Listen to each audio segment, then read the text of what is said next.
So you've probably seen the headlines, maybe you heard people talking about it. Bitcoin just blew past its old all-time high, way past $118,000. And now it's trading around $120,000. It's a pretty huge moment, really, in the crypto space. Feels like something big is happening. Yeah, and if you're looking to get past just the headlines, to really understand what's actually driving this massive rally, then this deep dive is definitely for you. We've pulled together a whole stack of sources: financial news, research papers, technical charts, the lot. Basically, we want to help unpack what's going on in this really fascinating period. Our goal today, give you the clearest picture possible of Bitcoin's recent surge, the key forces behind it, and what the analysts are watching now. So we'll dig into the actual number first, look at the rally itself. Then we'll explore this powerful mix of big institutional money and shifting government policies. We'll also take a look at some interesting companies holding Bitcoin on their balance sheets. And finally, we'll try to untangle the bigger economic picture, the macro stuff, and the technical signals driving the price. By the end, you should have a really solid sort of holistic view of why Bitcoin's making these waves, and importantly, what it might mean for its future.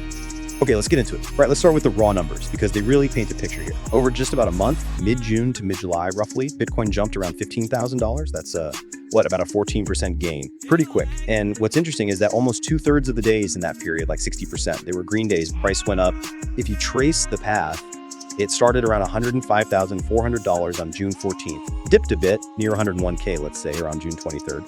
But then it recovered pretty fast, back to about $108,800 by July 2nd. Then came the big push into the 116K to 118K zone by July 10th, before hitting that new record high around $120,700 on July 14th. So yeah, these numbers clearly show strong upward momentum, but what's really behind it? What's the engine here? Well, what's really, I think, transformative this time around, if you dig a bit deeper, it's the sheer force of institutional money. It's finally properly arriving.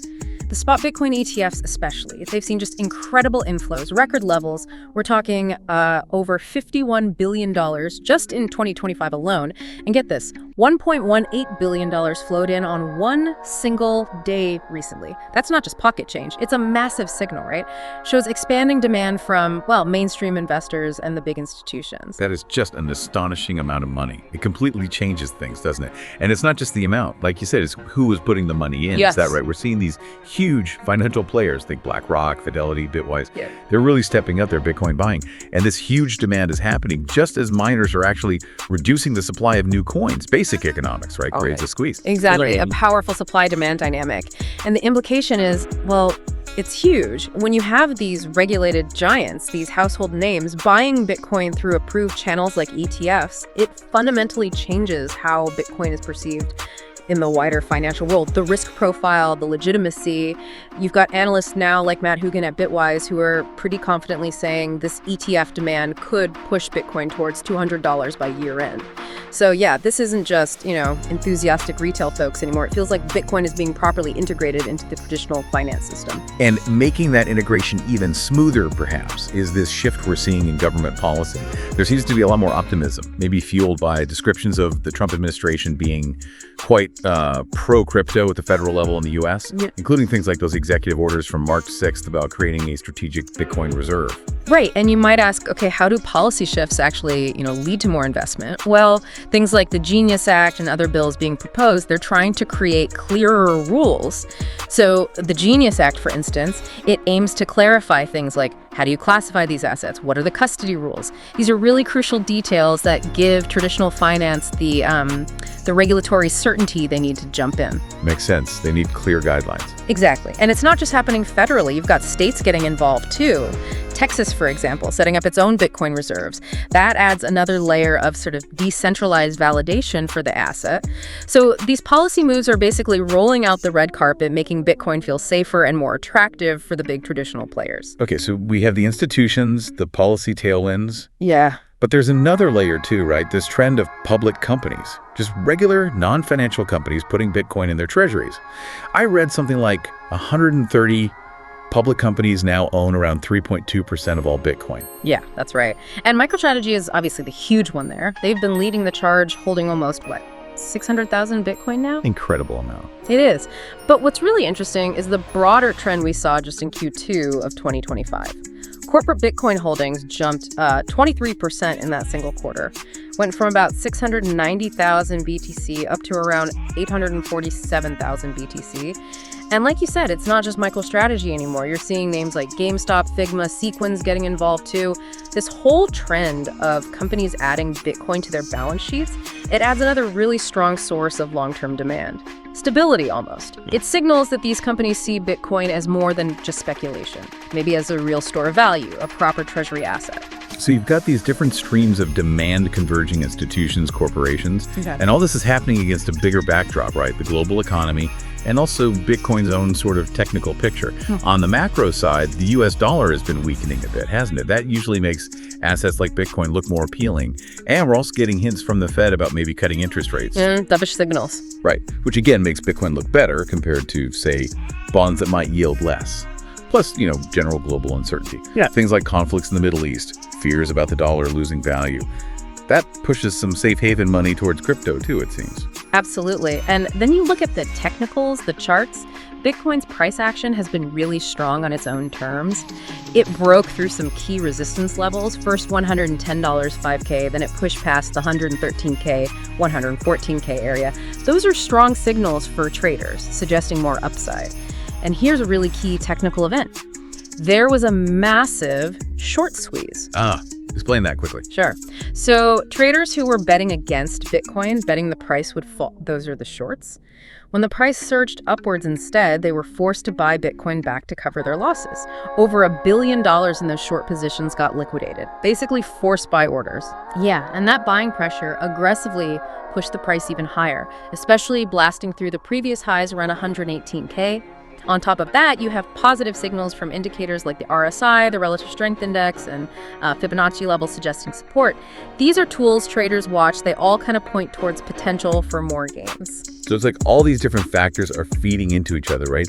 The fundamental demand from institutions and companies, the supportive policies, the helpful macro environment, and these strong technical signals. It's creating this kind of self-reinforcing upward cycle for Bitcoin. Exactly. And all this brings us to Bitcoin's kind of evolving identity. It really seems to be behaving less like some niche, purely speculative thing and more like a mainstream financial asset. People are genuinely looking at it now as a potential hedge against inflation or just something to diversify their portfolio with. And what's quite interesting is how it's performed when interest rates look like they might be heading down these recoiling rate environments. Bitcoin's done really well then, offering something different compared to, say, traditional gold, which sometimes struggles when real interest rates fall. And the general market mood seems to back this up. Like the sentiment indicators, things like the Fear and Greed Index or the RSI you mentioned, they're showing bullishness, but not necessarily extreme overheated levels. That's right. They indicate healthy, positive momentum, suggesting the rally might still have, legs, room to run further without being dangerously overbought just yet. Okay, so pulling it all together, it feels like we're watching Bitcoin really grow up, gain serious credibility, and maybe, just maybe, cementing its place as a significant part of modern investment portfolios. So looking forward, what are the analysts saying? I hear some pretty bullish projections out there. Short term, if it stays above 113K, could we see moves towards like 130K, maybe even 150K in the next few months? Traders seem to be eyeing that $150K mark. And medium term, for Q3, I saw one analyst, Lark Davis, suggesting maybe a 57% jump based on history after halving events. That would put it around 140K, 150K too. Yeah, those figures are definitely being discussed. So by the end of 2025, lots of analysts seem to be in that 140K to $200K range, with some even looking much further out, 2026 plus, talking 300K, $500K. Those are huge numbers. They are huge numbers, and it's really important to balance that with the risks, right? There are key support levels to watch on the downside. Around 105K and maybe $102 in 7Ks. If Bitcoin were to drop below those, it could definitely trigger a bigger correction, a pullback. Right, it's still volatile. Extremely volatile. We saw that dip below 75K back in April after those tariff worries, so you absolutely have to expect sharp swings. Good risk management is, essential. And remember, things can change fast. A surprise regulatory announcement, a shift in Fed policy back towards tightening, maybe ETF demand suddenly dries up, or even, a big geopolitical event that sends money rushing back to traditional safe havens. Any of those could reverse the trend pretty quickly. Okay, so things to keep an eye on then. U.S. crypto legislation, definitely those ETF flow numbers, what global central banks are doing, and just the general health of the global economy. But the bottom line for now seems to be this potent mix, doesn't it? Fresh institutional and corporate money, helpful policies, good macro wins, and strong technicals, all creating this powerful self-feeding rally. So we've covered a lot of ground. We've seen how Bitcoin's path to these new highs isn't just about hype. It's a really complex story involving strategic moves by huge financial players, by governments, by corporations, all playing out against this unique economic backdrop. It really does feel like it's moving way beyond its original sort of niche status, which leads to a final thought, maybe something for you to ponder. As Bitcoin keeps gaining this legitimacy, this institutional buy-in, moving past pure speculation towards maybe this digital gold idea, what kind of unique role could it actually play in our world?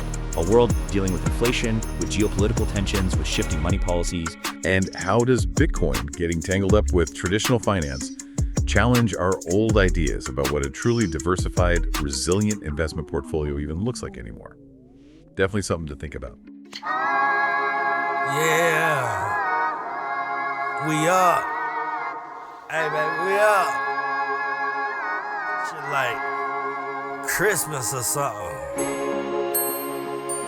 I'm about 3 cycles in. I think it's time for me to have a little fun, Yeah. I tried to told you, I even tried to show you. Now you walking around acting like, you get away. I don't wanna hear nothing you say. Should've been trying to get like me since back in the day. Now I'm getting brand deals, recognition, and endorsements. Floor models, gold bottles, more follows. This ain't nothing new to me, I've been in the jacuzzi. You ain't believing me, so how I'm acting bougie. Invested myself, I'm about to make a movie. That pillow talking y'all do, it don't move me. You had your chance, more shots than a Uzi. This is not financial advice, so don't sue me. If you ain't got no crypto, I don't know what to say, but you better be up on your way. And that's all I have to say. Polkadot, Cardano, DeFi, AI. They can't understand how I stay fly. I try to explain it in plain English.